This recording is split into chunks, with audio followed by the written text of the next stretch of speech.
On va passer à la deuxième question et je repasse la parole à notre député. La question 2 concerne les outils, les bons outils qui permettraient, ou qui permettent déjà à la France d'avoir une vraie stratégie logistique, à l'image de celle que pratiquent nos grands voisins du nord de l'Europe. Et il y a une question qui, me semble-t-il, est centrale pour que ces outils soient efficaces, c'est la collaboration entre les acteurs publics et privés. Est-ce que cette collaboration, Jean-Marc Solesi, fonctionne suffisamment bien? Non, je pense qu'elle ne fonctionne pas assez bien parce que justement, il n'y a pas d'intermédiaire pour assurer cette collaboration, ces échanges. Et je le vois en particulier, moi, sur mon territoire, lorsqu'une plateforme logistique souhaite s'installer sur mon territoire, eh bien, c'est un non catégorique des acteurs publics. Alors, attention, il ne s'agit pas de taper sur les acteurs publics, mais je pense qu'il faut qu'il y ait une véritable discussion, un consensus, et qui est justement un outil qui permette d'assurer ces échanges. Pour continuer dans la liste d'outils, lorsqu'on regarde ce qui se passe en Allemagne, le leader, c'est DHL, son chiffre d'affaires est à plus de 60 milliards d'euros. Chez nous, le leader, c'est Geodis, son chiffre d'affaires est à peu près 8 milliards d'euros. On voit bien qu'on n'a pas un écosystème, on n'a pas une culture qui permet justement de faire émerger ces leaders de la logistique. En Allemagne, la logistique, c'est un enjeu national, c'est un enjeu stratégique.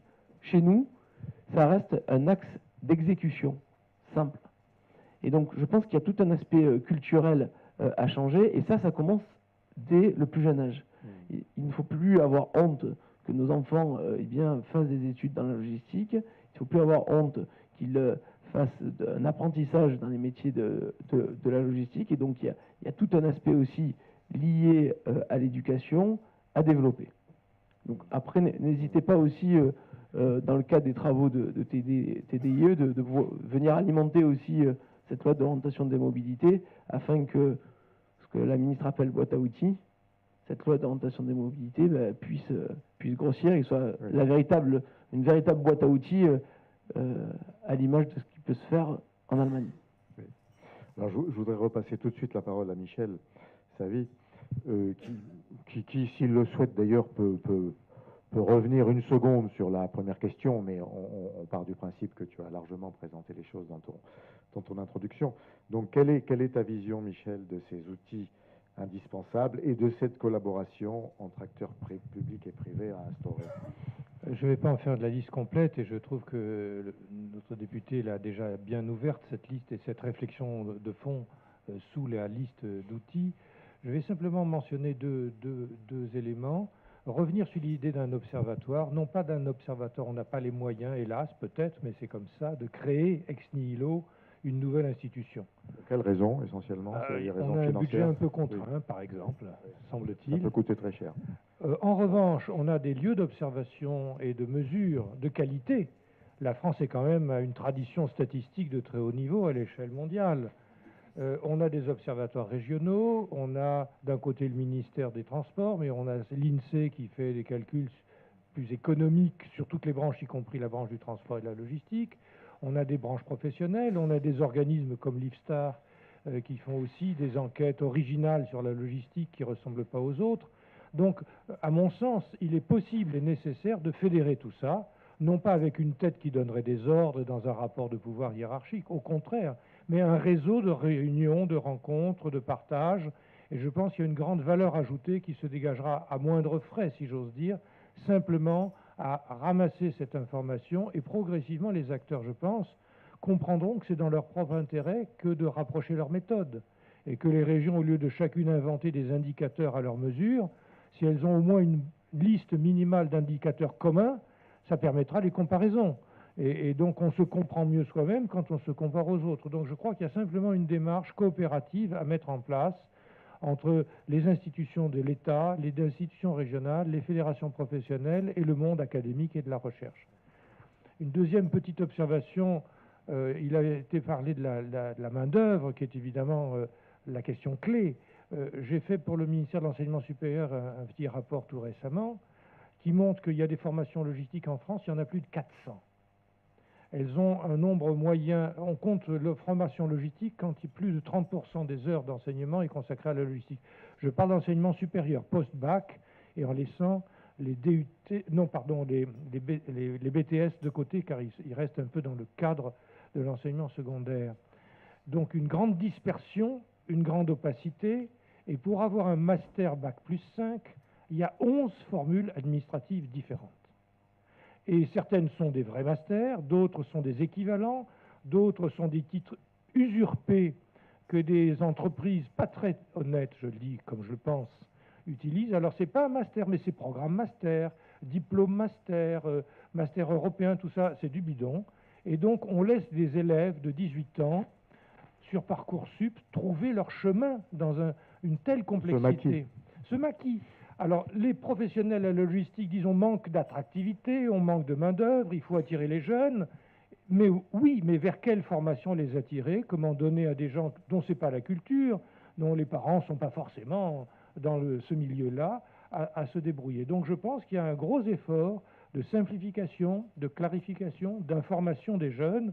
Si on veut que, effectivement, je partage cet avis, beaucoup d'entre eux se dirigent vers... Et alors j'ai calculé les choses, du coup il y a 0,5% des étudiants français qui sont dans une filière logistique.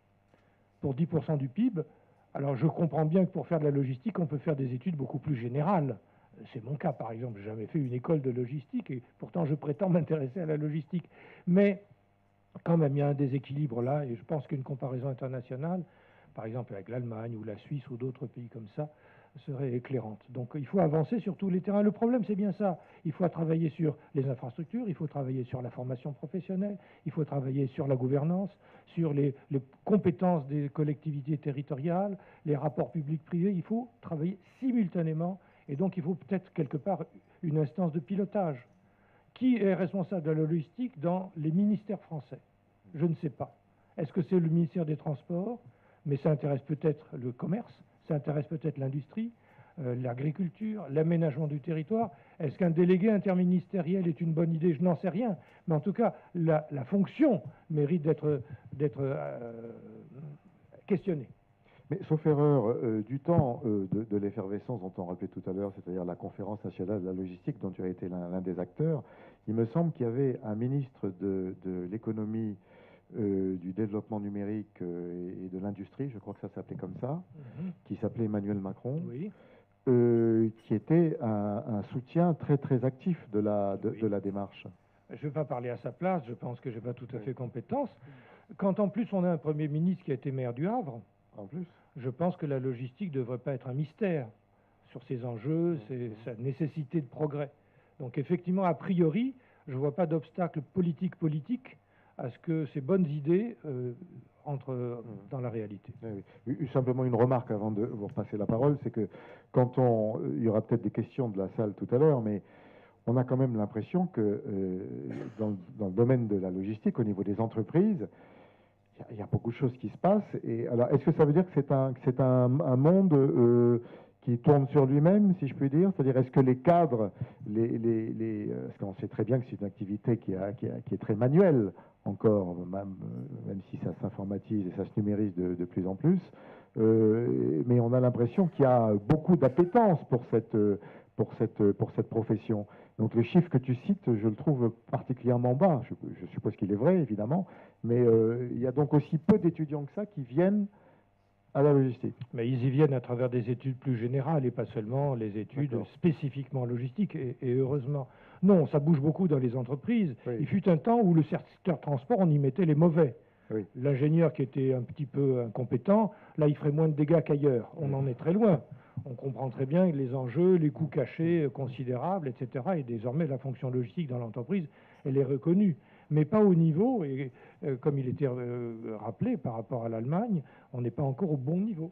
D'accord. Bon, quant à l'emploi ouvrier, la logistique est une industrie de main-d'œuvre ouvrière considérable. C'est peut-être là qu'il y a le plus d'emplois ouvriers. Oui. Avec une vraie question. C'est un emploi principalement masculin, peu diplômé, vieilli, qui travaille dans des conditions difficiles en termes de maladies professionnelles, etc. Donc, c'est pas forcément assez pas payé au SMIC. Donc, c'est pas les plus flamboyants des emplois. Et pourtant, ils sont indispensables. Et on est face à une évolution technologique considérable à laquelle il faut se préparer, qu'il faut anticiper. Il y a là un enjeu très important.